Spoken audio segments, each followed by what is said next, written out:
UP board class 9 के lesson 4 जो कि linear equation in two variable पर आधारित है, इसके बहुविकल्पी प्रश्नों की चर्चा कर रहे हैं। यहाँ पर देख रहे हैं कि किस प्रकार से बहुविकल्पी प्रश्न या एमसीक्यू बन सकते हैं। यहाँ से क्वेश्चन नंबर 1 में कह रहा है कि y इक्वल टू 2x समीकरण के ज्यामितीय निरूपण का हल होगा। तो अब यहाँ पर दिए गए जो x और y के मान है विकल्प के रूप में, उसमें से देखिए किसको रखने पर समीकरण संतुष्ट हो जा रहा है। तो यहाँ पर a का मान जो रखने पर या a में जो मान दिया गया है 2 और 4 उसको रखने पर यह संतुष्ट हो जा रहा है। इसी प्रकार से क्वेश्चन नंबर 2 में कह रहा है कि x बराबर 4y समीकरण का हल होगा। तो अब यहाँ पर समीकरण का हल क्या क्या होगा, यहाँ पर देखिए किसको रखने पर, x बराबर क्या रखने पर, y बराबर क्या रखने पर यह संतुष्ट हो जा रहा है। यहाँ पर यह 2 और 1/2 रखने पर संतुष्ट हो जा रहा है। इसी प्रकार से y इज इक्वल टू -4 का ज्यामितीय निरूपण है। तो इसका ज्यामितीय निरूपण क्या होगा, x इक्वल टू -4। तो अब सिंपल देख लीजिए यहाँ पर ये इस तरह का, तो x अक्ष के समांतर रेखा यह हो जाएगी। फिर बिंदु 3 3 किस रेखा के समीकरण को संतुष्ट करता है, तो x बराबर 3 है, y बराबर 3 है। अब x और y का मान रखने पर कितना आ जाना चाहिए, 6 के बराबर आ जाना चाहिए। तो यहाँ पर यह ए सही है। फिर समीकरण x plus 3y equal to 0 को यदि ax plus by plus c के रूप में व्यक्त करें तो a b c का मान क्या होगा। तो a b c का मान यहाँ पर ax plus by plus c equal to 0 के रूप में प्रतिस्थापित करके और देख लेंगे, और यहाँ पर यह विकल्प a equal to 1, b equal to 3 and c equal to 0 के रूप में सत्य होगा। फिर क्वेश्चन नंबर 6 में कह रहा है कि मानक समीकरण ax plus by plus c equal to 0 जहां a b c वास्तविक संख्याएं हैं तथा a और b शून्य नहीं है कहा जाता है। अब इसको क्या कहा जाता है, दो चर वाला रैखिक समीकरण कहा जाता है। फिर क्वेश्चन नंबर 7 में कह रहा है कि यदि बिंदु 3 4 समीकरण 3y equal to kx plus 7 के आलेख पर स्थित हो तो k का मान क्या होगा। तो यहाँ पर जो मान दिया गया है 3 और 4, उस 3 और 4 को x और y के स्थान पर रख करके और k का मान ज्ञात करेंगे, और k यहाँ पर हमको 5/3 के रूप में प्राप्त हो जाएगा।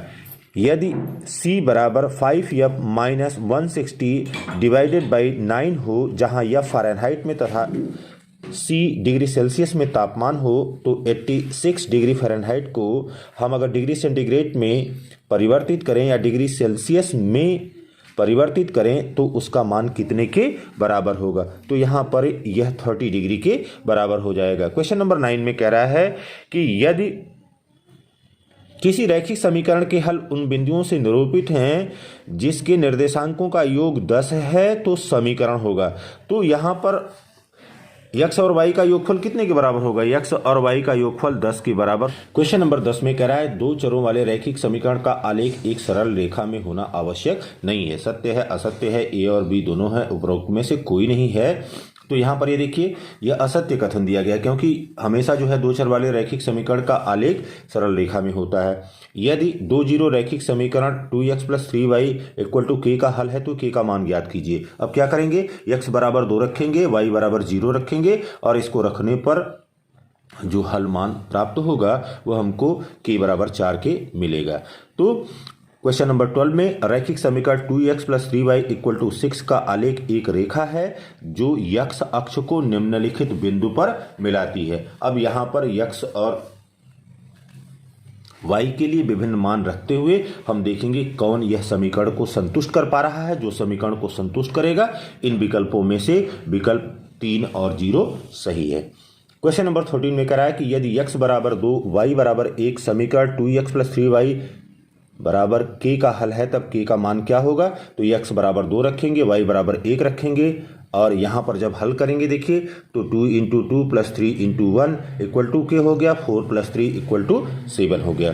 क्वेश्चन नंबर 14 में कह रहा है कि यदि x बराबर 2 तथा y बराबर -3 के कितने रैखिक समीकरण संतुष्ट होंगे। तो यहाँ पर किसी भी मान से अपरिमित रूप से अनंत समीकरण संतुष्ट होंगे।